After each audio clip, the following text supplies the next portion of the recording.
Madame, Monsieur, bonjour. Merci de nous rejoindre à la une de l'actualité. 5e jour de la campagne électorale en prévision des présidentielles du 7 septembre prochain. La veille, le contenu économique et social a caractérisé les discours des 3 candidats.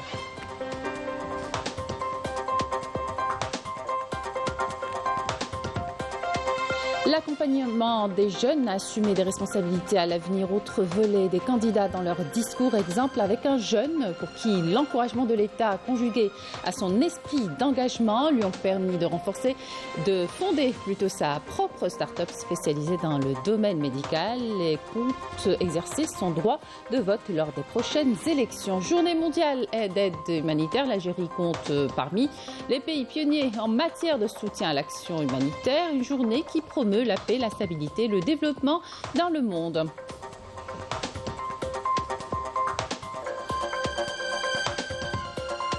Depuis ce matin, les incursions terrestres sionistes accompagnées de bombardements intensifs ont causé la mort de dizaines de Palestiniens et blessé de nombreux autres dans plusieurs localités de la bande de Gaza. Enfin, une destination à vous proposer à la fin de cette édition qui vous permettra de dévaler les toboggans, jouer à des jeux et vivre des moments de divertissement inoubliables pour tout âge. Il s'agit du nouveau complexe touristique de Skikda, un parc aquatique qui attire plus d'1 millier d'estivants par jour. Bienvenue à tous. Les candidats aux élections présidentielles du 7 septembre poursuivent leur campagne électorale à travers le pays tour à tour. Youssef Faouchiche, candidat du FFS, s'est rendu dans la wilaya de Ain Defla. Abdelmajid Tebboune, candidat libre, a animé un meeting à Constantine. Le candidat du MSP, Abdelali Hassani Shrif, a lui aussi été à la rencontre des citoyens à Constantine. Tous ont appelé les électeurs à se rendre massivement aux urnes. Le compte-rendu de Badia Marni. Youssef Faouchiche, candidat du FFS à la présidentielle prochaine, a affirmé depuis la wilaya de Ain Defla que sa participation à cette échéance venait en réponse à l'appel de la patrie, appelant les Algériens à y participer massivement pour choisir leur futur président. Lors d'un meeting animé dans la ville de Miliana, le candidat Faouchiche est revenu sur l'importance de cette échéance électorale dans le contexte actuel, soutenant que le FFS a toujours été à l'avant-garde de la défense de la patrie, convaincu que rien n'est plus précieux que la souveraineté et l'unité nationale. Par ailleurs, il a précisé qu'il ambitionnait de réaliser un changement pacifique et progressif, appelant à nouveau les citoyens à jouer pleinement leur rôle durant ce rendez-vous électoral et à ne pas céder aux discours défaitistes entretenus par certaines parties. Le candidat du FFS a mis en avant les grands axes de son programme électoral et a souligné que le renforcement de l'unité nationale est tributaire de la consolidation du front intérieur qui passe, a-t-il dit, par la prise en charge des préoccupations des citoyens.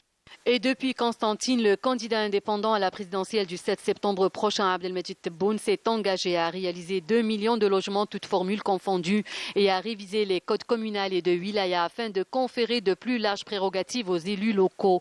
Lors de son meeting, Abdelmajid Tebboune s'est également engagé, si le peuple lui renouvelait sa confiance, à se rendre dans toutes les wilayas du pays et à œuvrer à leur développement. Le candidat indépendant a par ailleurs affirmé qu'il renforcera le pouvoir d'achat des citoyens à travers plusieurs mesures dont le plafonnement des prix, la lutte contre la spéculation et l'inflation et la poursuite de l'augmentation des salaires des travailleurs.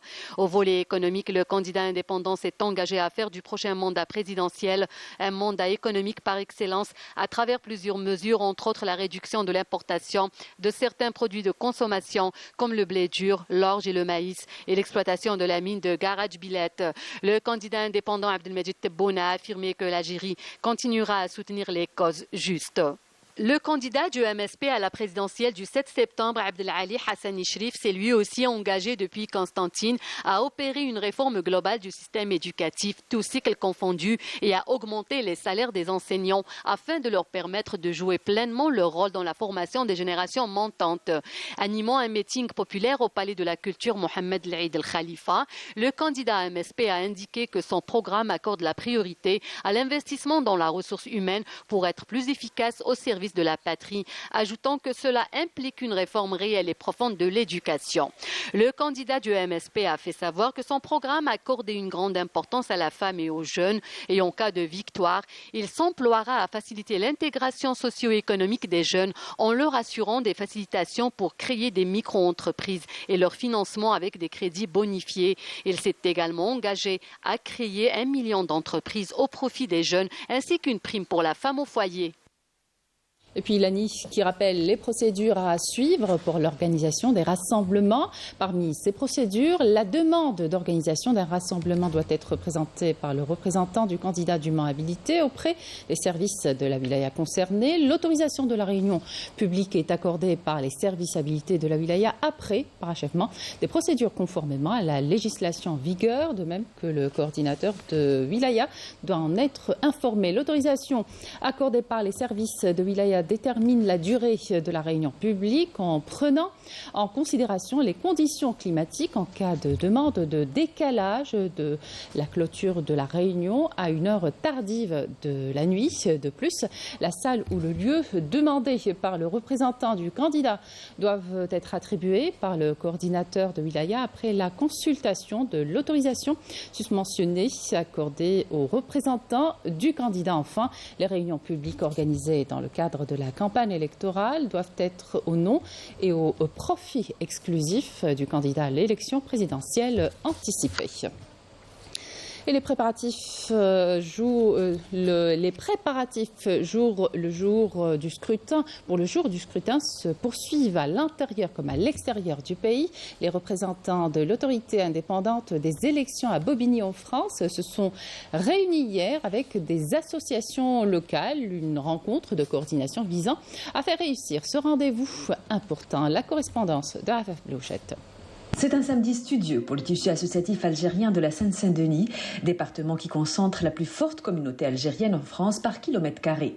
Et pour cause, la rencontre, animée conjointement par le représentant de l'ANI et le consul d'Algérie à Bobigny, tourne autour des aspects logistiques et légaux du scrutin présidentiel. C'est pour en quelque sorte remettre à niveau le niveau d'information et pour tout ce qui est process électoral en général.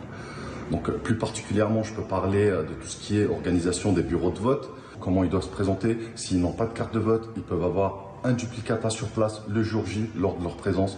On a aussi expliqué la procuration, comment elle fonctionne, comment elle doit être établie. En effet, beaucoup des membres de ces associations vont tenir les bureaux de vote les jours du scrutin, mais pas que. D'autres se sentent investis par une mission bien plus large, celle de sensibiliser nos concitoyens à cet important rendez-vous avec la nation. Pour mettre en place des stratégies pour essayer de sensibiliser les gens au vote de septembre et leur dire que c'est très très important d'aller voter s'ils le peuvent. Donc voilà, nous on va retourner pour moi dans le 92 à Colombes et aller à la rencontre des gens à Colombes pour leur dire d'aller voter, les inciter à aller voter parce que c'est très très important. C'est un engagement à la fois associatif, à la fois politique depuis de nombreuses années. Et je pense qu'il est important de se saisir d'élections comme celle-ci pour porter haut et fort des messages qui correspondent à nos valeurs et l'acte le plus citoyen est le vote. Et puis, je pense que c'est un droit civique de pouvoir aller voter et de s'exprimer. Voilà, pour une Algérie nouvelle et puis qui s'améliore de jour en jour. Alors voilà, on est très impliqués pour notre pays. هدفنا كجالية جزائرية مقيمة في الخارج هو أن نرفع نسبة المشاركة للانتخابات الرئاسية ل7 سبتمبر 2024 وهذا لتحسيس بنسبة انتمائنا للجزائر. Et le mot d'ordre parmi ces acteurs de la société civile est de faire traduire l'attachement de notre communauté au pays par un taux de participation à sa mesure, à savoir fort, d'autant que la conjoncture géopolitique les inquiète. Si je suis là aujourd'hui, c'est le devoir de mon pays. Le devoir m'appelle et m'interpelle. On n'a qu'un seul pays. Notre pays est visé, est devenu la cible de beaucoup de rapaces. Donc, si je suis venu aujourd'hui, c'est pour dire halte à ces manigances qui tournent autour de notre pays. J'appelle donc le peuple algérien à s'unifier autour de ces élections pour dire nous sommes là, l'Algérie est unique, unie et indivisible. Vive l'Algérie plurielle, vive l'Algérie pour ses enfants, l'Algérie qui avance, une Algérie qui va prospérer dans le monde d'aujourd'hui. Et pour ce faire, le consulat d'Algérie à Bobigny, comme l'ensemble des représentations consulaires algériennes en France, s'est mobilisé et a mis toutes les informations pratiques autour du scrutin sur leur site internet, en plus d'un large relais humain très engagé. Pour les habitants de la wilaya de Béjaïa, les élections présidentielles anticipées sont essentielles afin de renforcer le développement du pays, établir une justice sociale et booster l'économie nationale. Tous les habitants, notamment les jeunes, sont déterminés à voter pour garantir un avenir prospère pour l'Algérie. Yamina Saïdji. C'est avec une grande détermination que cet inventeur a fondé sa propre start-up spécialisée dans le domaine médical. En s'investissant pleinement dans son projet, il démontre ainsi l'importance de participer au développement du pays. Un esprit d'engagement que chaque citoyen devrait adopter, et cela commence en exerçant son droit de vote lors des prochaines élections. Les efforts de l'État algérien pour encourager la création de start-up m'ont permis d'obtenir le label de projet innovant et celui de start-up. Je travaille avec acharnement pour développer la chirurgie laparoscopique en Algérie et dans le monde entier. J'invite tous les jeunes Algériens à participer aux prochaines élections pour choisir le président de la République afin de contribuer à l'édification d'une Algérie nouvelle et forte avec une économie solide. La wilaya de Béjaïa a pris toutes les dispositions nécessaires pour assurer le succès de cette échéance présidentielle anticipée afin de renforcer les programmes de développement réalisés et de compléter les divers projets vitaux qui, à l'avenir, devraient booster l'économie du pays.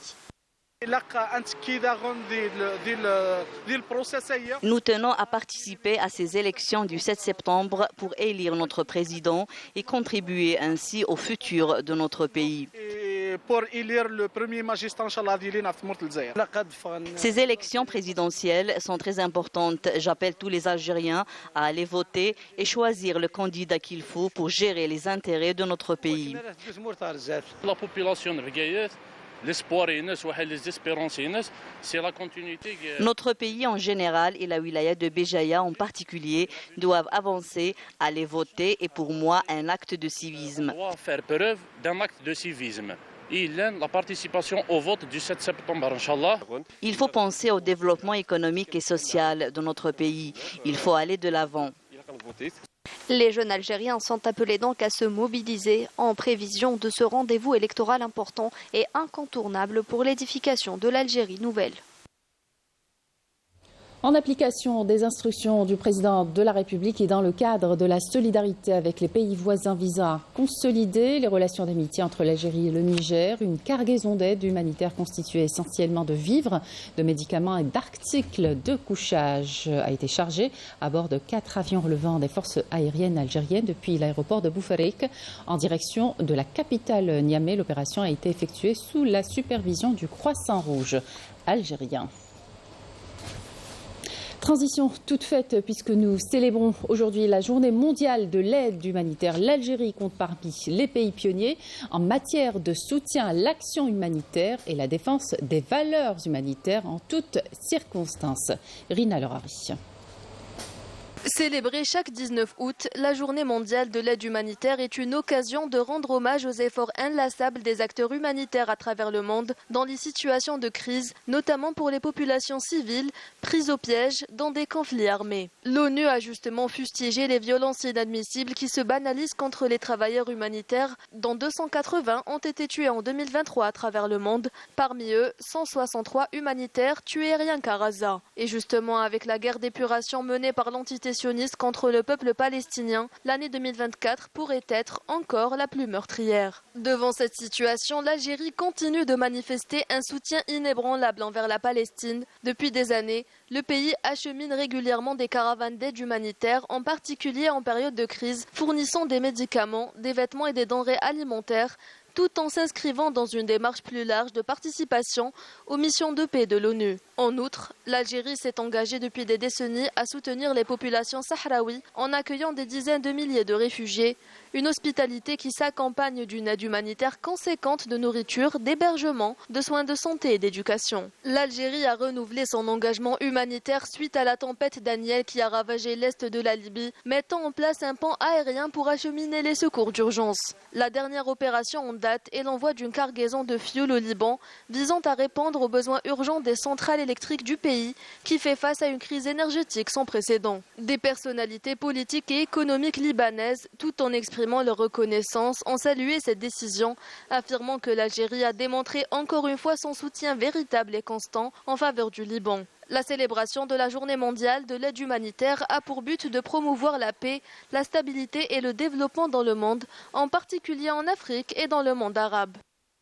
Ce qui nous amène à parler de la situation humanitaire à Gaza. Au moins 289 travailleurs humanitaires, dont 207 membres de l'équipe de l'UNRWA et 885 agents de santé, ont perdu la vie alors qu'ils fournissaient une aide humanitaire ou des soins médicaux aux blessés, aux malades dans l'enclave palestinienne où l'agression sioniste se poursuit. Yasmine Soudi.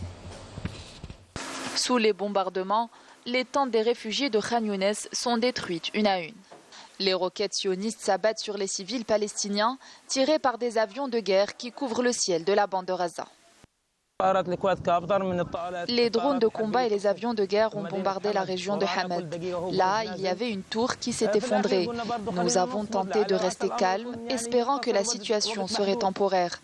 Aujourd'hui, nous avons évité les tirs entre les tentes, mais malheureusement, une femme a été tuée à environ 15 mètres de nous. Les tirs d'artillerie et les avions bombardent sans relâche les habitations et les immeubles. Les forces d'occupation sionistes sont maintenant aux abords de Dir el-Balah, situé au centre de l'enclave palestinienne. Les Gazaouis, quant à eux, sont contraints de se déplacer plusieurs fois par jour, cherchant désespérément un endroit sûr où se réfugier. Cette région est entièrement occupée par des déplacés, des civils. Nous sommes constamment sommés de partir. Cette nuit, nous n'avons pas pu dormir à cause des bombardements incessants. Nous sommes désespérés et perdus face à ce chaos.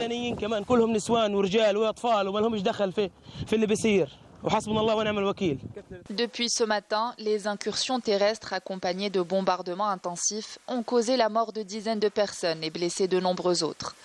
Malgré ces crimes répétés, les Palestiniens continuent de faire preuve de patience et de résilience et sont déterminés à revendiquer leurs droits malgré le mépris des lois internationales par l'occupant sioniste.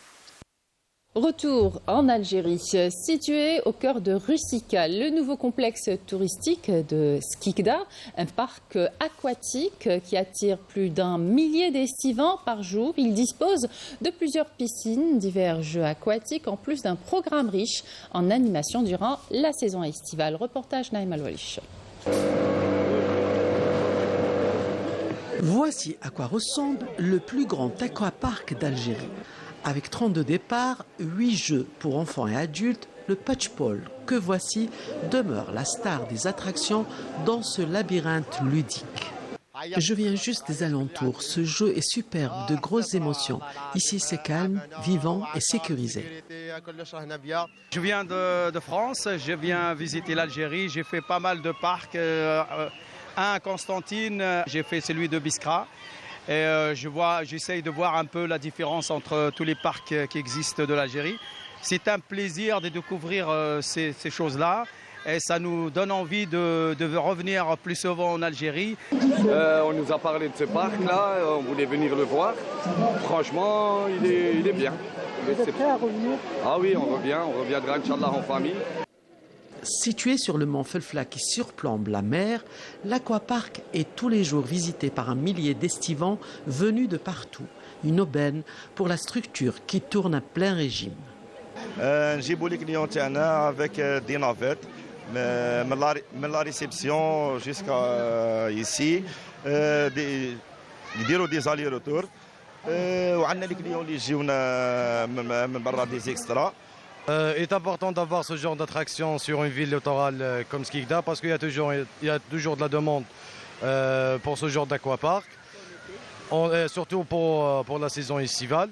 Et nous sommes là pour les accueillir avec toutes les commodités et les services nécessaires pour notamment une clinique qui est sur place, un programme riche en animation de 10h jusqu'à 19h. Avec ses toboggans, ses piscines pour adultes et enfants, cet aquapark unique en son genre dans la région est devenu dès son ouverture une destination très prisée par les amateurs de jeux stimulants et de farniente. Voilà qui termine cette édition. Merci de votre attention. Excellente suite des programmes sur Canal Algérie.